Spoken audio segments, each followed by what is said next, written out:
Hello YouTube, Son of Sanguinius here, and today we're going to be having a brief overview / review of the Blood Angels Codex. So a couple things, as always, before we get started.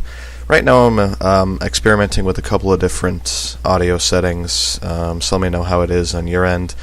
Also, this isn't entirely scripted, so if it comes off as a bit rambly, please bear with me. As there's quite a bit to talk about here, and after listening to myself in the last video, I realized that I come off as a fucking monotone servitor, so we're gonna see if we can't change it a little bit and be perhaps just a little bit more enthusiastic here. So, alright, the Blood Angels Codex, it's been out for a while. It came out in 2014, 13, I don't know, it's been a couple of years at least. To start off with, I guess we can start with the Furious Charge and the Red Thirst. The fact that, all models, all infantry models and the walkers in the Blood Angels Codex, the fact that they have Furious Charge is a nice little bonus. More so for the for things like tacticals and assault marines, the guys who are going to be, up close and personal with the enemy, Death Company 2, Sanguinary Guard, pretty much any, almost any assault unit, even things like assault terminators if they're equipped with lightning claws. The benefit of Furious Charge is real nice. It can even out a couple of things that are high toughness, such as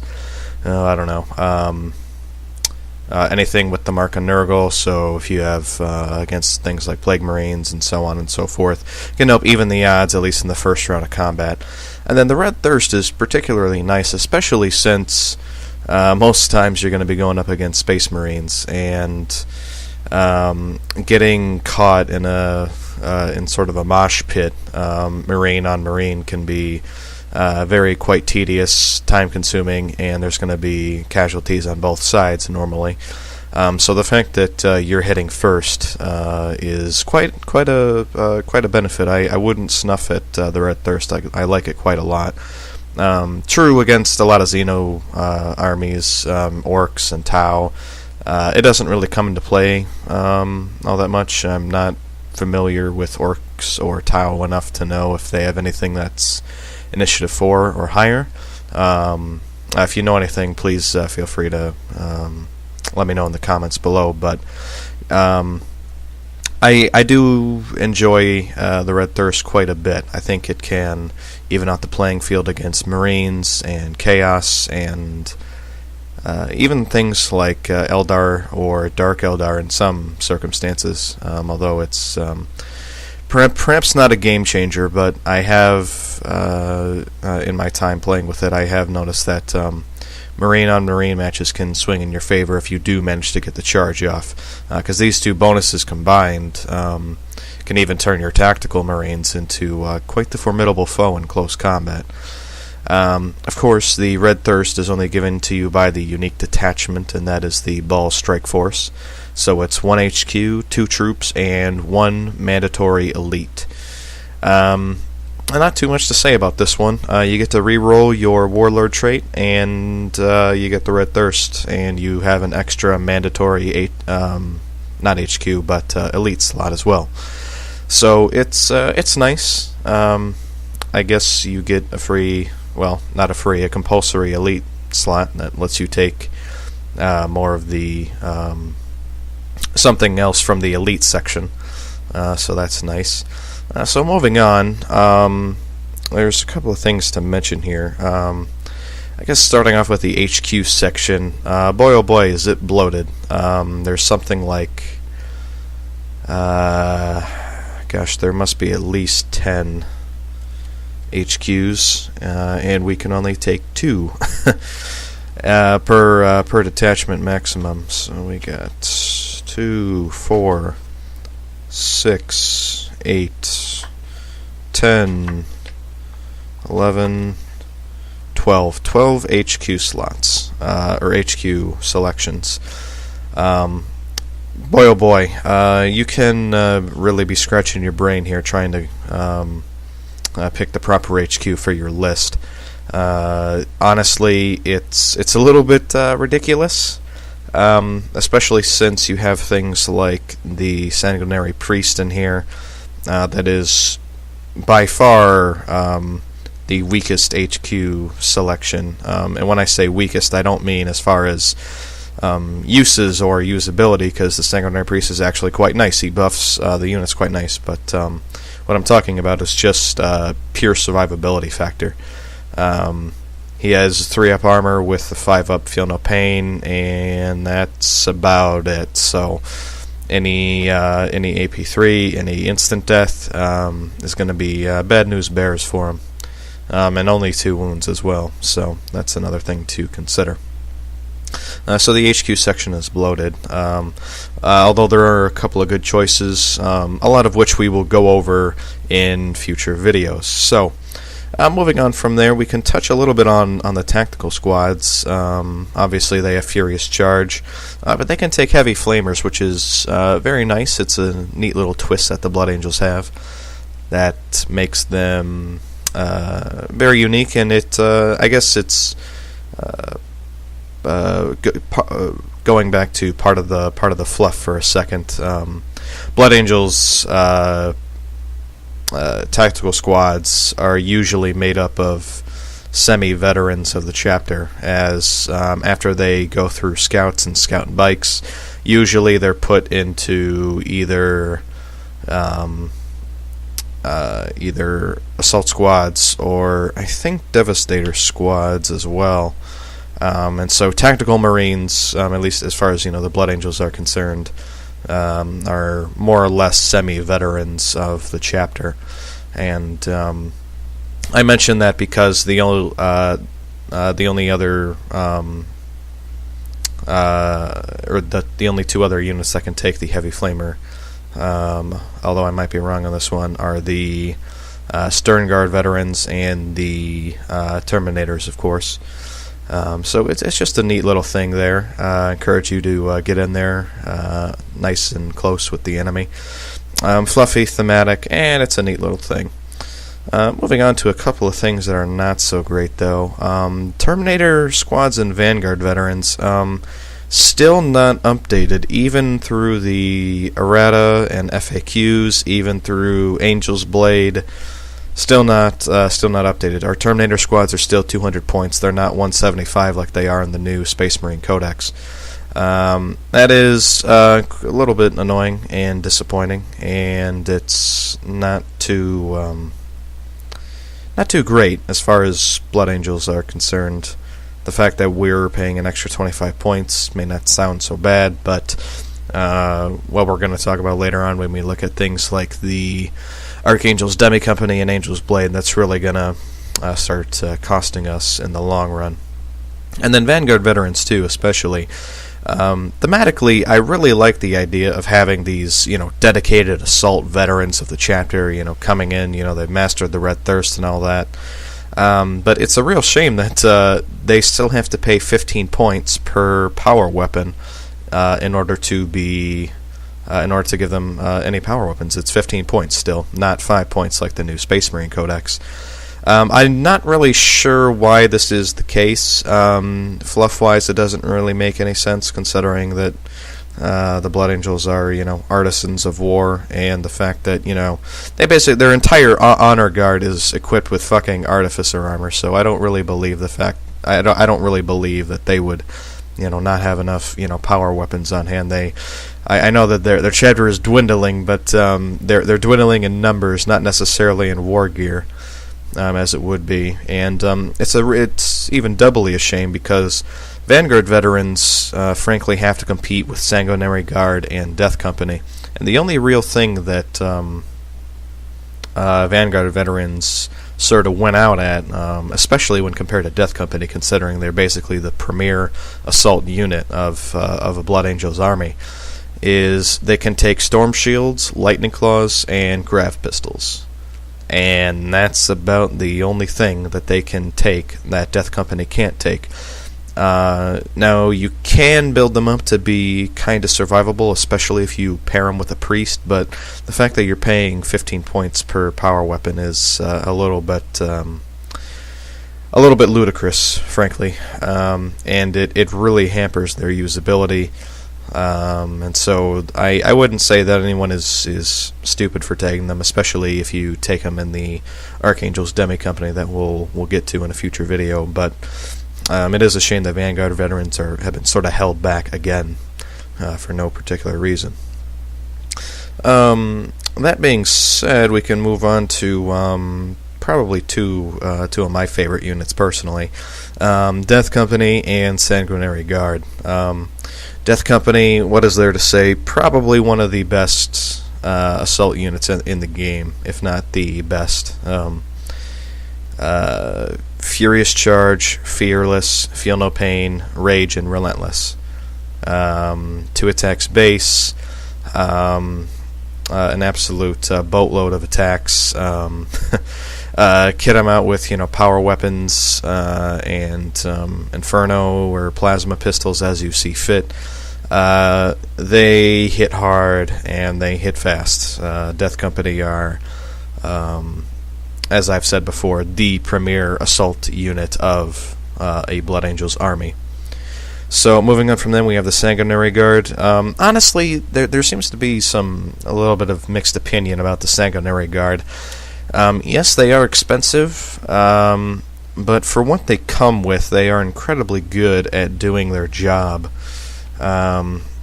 It's also worth mentioning that their jump packs and Artificer Armor and Master Crafted power weapons, the Encarmine Swords and Encarmine Axes, those are all Master Crafted, which can certainly help.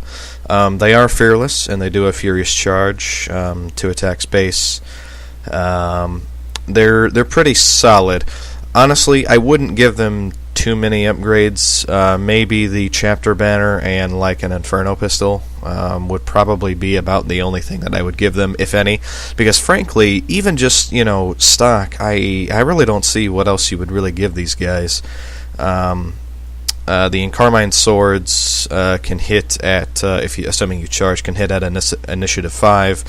Mastercrafted, you're looking at 3 attacks. If you have the banner in there, that's 4 attacks. At Strength 5, Initiative 5, AP 3, Mastercrafted. Whatever you hit, you're probably going to take them out. And then the axes too, which are a free upgrade, which is going to be AP 2. Strength +1 plus another 1 from Furious Charge. Sure, you're Initiative 1, but you can also cut through Terminators with these guys and throw in an extra attack if you do have the banner in there as well. So yeah, are they better than Death Company? Nah, probably not. But they can be a nice honor guard of sorts if you want to throw your captain in. That's probably what we're going to talk about in the next video, going over some captain tactics, at least as I see them.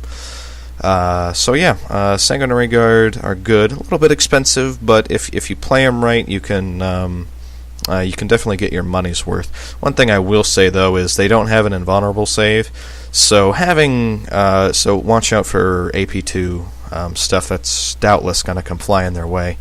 You can throw a Sanguinary Priest in there, give them Weapon Skill 5 and Feel No Pain to boot. Which, when you think about it, Weapon Skill 5, Strength 5, Initiative 5, 4 attacks, AP 3, Mastercrafted. Like I said, you can do some work with these guys. Just be careful of some AP2 shenanigans that's out there. Alright, moving on. A couple of other things to mention here. As far as heavy support goes, I suppose the one nice thing is we do have the Ball Predator, which is nice. It's I like to call it the true DACA Pred. Twin-linked assault cannon or the Flamestorm cannon, and then you can give it heavy bolters or heavy flamers for the side sponsons. No matter which way you deck it out, it's going to be brutally effective, especially that Flamestorm cannon. Strength 6, AP 3, bye-bye Marines, bye-bye almost anything except Terminators, although, frankly, if you fire enough shots at them or if you bathe them in enough flame, there's only so many 2-up armor saves that they're going to be able to make. Moving on from that, we can touch briefly on the Storm Raven gunship and how it's, for some reason, the only flyer in the Blood Angels army. This is something that I've been sort of pondering as to why Games Workshop has decided to do this. Currently, for those of you that don't know, the Storm Raven is the only flyer that the Blood Angels have, which to me doesn't make much sense because Blood Angels are a Space Marine chapter that specializes in aerial assault, and for some reason the only flyer that they have is the Flying Brick, and they don't have access to the Storm Talent or the Stormhawk. They can get the what's it called, the Xiphon Interceptor from Forge World. That is an option, but it's not in the Codex, and it's I thought it's worth mentioning. Some might argue balance. Some would say that the Stormhawk and the Storm Talent don't really fit well with the Blood Angels army. I would personally love to see them, honestly. With things like the Centurions and the Thunder Cannon that are also not in the Codex, those I can sort of understand because those units don't really go well, but I would have to imagine that a Space Marine chapter that specializes in, aerial assault and deep strike would probably, have, more flyers than just the Flying Brick. Although, according to the armory that's given in this book, the Blood Angels have like 53 Storm Ravens, something ridiculous like that. So who knows? Maybe we can, sell them off to the Ultramarines, and they'll be nice to give us some. Moving on, let's see. We can talk about Commander Dante. He is one of the 2 Lords of War in here, and he's quite interesting. 220 points, weapon skill 6, ballistic skill 5, strength 4, toughness 4. Wounds 4, initiative 6, attacks 4, leadership 10, 2-up armor save. He's got artificer armor, inferno pistol, frag and crack, iron halo, and a jump pack. His warlord trait is Descent of Angels. We'll touch on that a little bit more. Special rules, and they shall know no fear. Eternal warrior, that's going to come into play. Furious charge, hit and run, another nice one, and of course independent character. He also has tactical precision. If Commander Dante is the Warlord and the mission you are playing has the Tactical Objective Special rule, roll on the Tactical Traits table immediately before deploying the first unit in your army. Dante has this Warlord trait in addition to the Descent of Angels Warlord trait. So that's nice. So he basically generates an extra tactical trait if the mission you're playing has tactical objectives. Now, probably the most interesting thing about him is he does have this relic of Baal here called the Axe Mortalis. Strength plus 2, AP 2, melee, mastercrafted. So it's an AP 2 power axe that's not unwieldy, and plus 2 strength. So you figure, okay, he charges in, so strength plus 2 plus another 1. Okay, so that's strength 7 plus he's hitting at initiative, so next initiative 6 plus the red thirst. So strength 7, initiative 7, weapon skill 6, weapon skill 6, strength 7, initiative 7. That's pretty dope. He also has the Death Mask of Sanguinius. At the start of each fight subphase, all enemy units that are locked in combat and are within 6 inches of Dante must take a fear test. That may come into handy with some of the small fries out there in the galaxy, but probably not against what you're most likely going to be throwing Commander Dante up against. Now, if you have, say, Dante in a squad of Sanguinary Guard with a priest, just, building on this a little bit further, he's going to be weapon skill 7, strength 7, initiative 7, 5, 6 attacks, because it's not unwieldy, and he has a pistol, so 6 attacks, mastercrafted. Commander Dante is definitely a beast. in my mind, well worth 220 points. There is Gabriel Seth, and he's a decent, cheap Lord of War. I suppose the main thing of interest here would be his Relic of All Blood Reaver. It's a Strength ×2, AP 4, melee, rending, two-handed. So it's kind of like an Eviscerator at initiative, if I'm reading this correctly. He also has the Whirlwind of Gore thing, so basically if you want to throw him against a couple of small fry and chew through them, you can do that. So, a couple of more things to go over here. I feel like it's probably a good idea to briefly touch on the Warlord traits, because they are worth talking about. So the Warlord traits table is decent. It's not the best. Honestly, the thing that it reminds me the most of is the personal traits within the 40k rulebook itself. We got Red Rampage, which gives your Warlord the Rampage special rule. We got the Speed of the Primarch, which gives him +1 initiative. Artisan of War, one of his weapons become Mastercrafted. It can't be a relic. Soul Warden, he gains Adamantium Will. Descent of Angels, which is probably the best one here, in my opinion. Units in your Warlord's detachment with the Jump, Flyer, or Skimmer special rule can reroll failed reserve rolls. In addition, when they arrive from Deep Strike, they scatter 1d6 less. So basically they're going to scatter 1d6 instead of 2d6, so that's awesome. And lastly, we do have the Heroic Bearing. Friendly units from the Armies of Imperium within 12 inches of your Warlord have Fearless. So that's nice. I can see that coming into play if you were playing with if you're playing allies with someone like Guard or Sisters, maybe. Having a nice Fearless bubble can certainly help. Whew. All right.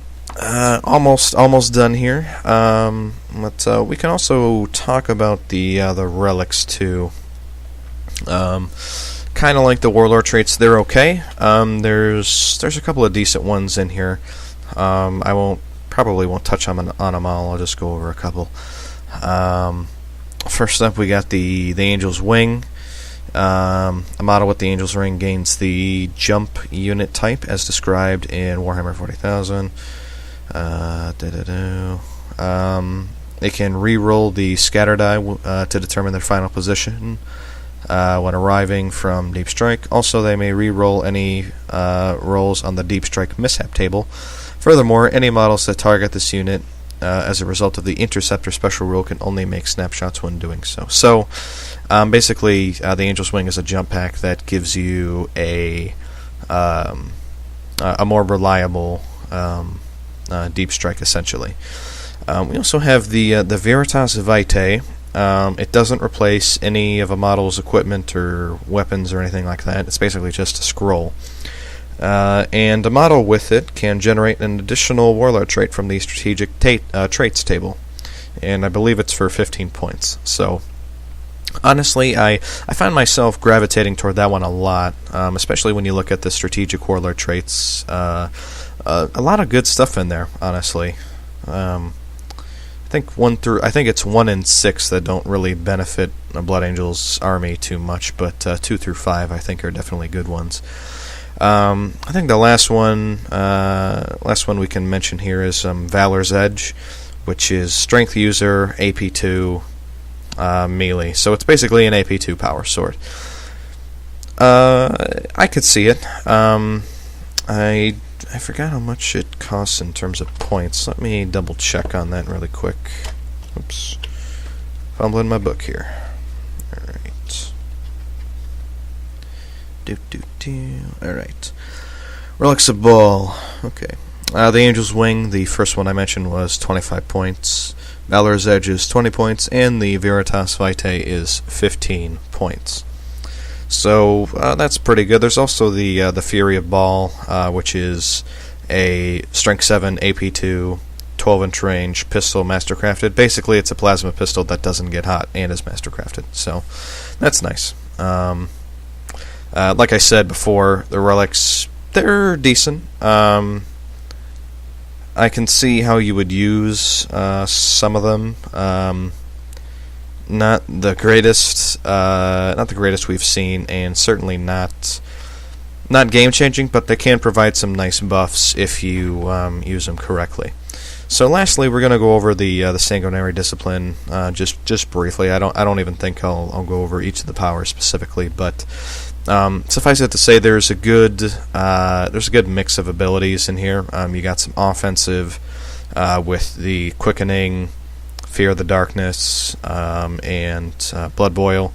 You got some nice support with the Wings of Sanguinius and Unleash Rage, and you also have one good defensive one, which is the Shield of Sanguinius, which gives your I think it's a single friendly. It targets the Psyker, and while it's in effect, all models in the Psyker's unit have a 5-up invulnerable save. So pretty good there. Pretty good.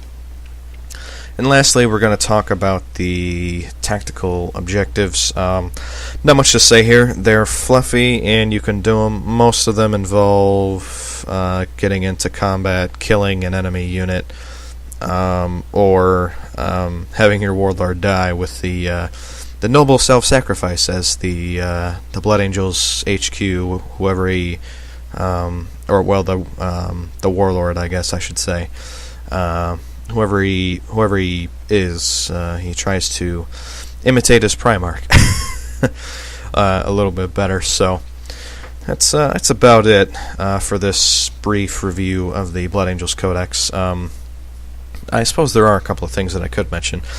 Obviously, this does not have the Decurion style for detachment that the Space Marine and Dark Angels book has. This was one of the last codices to come out before the Necron one did, and then once the Necron one did, that's where everything just sort of took off, and it was non-stop, basically. It was certainly interesting to see Games Workshop make that change.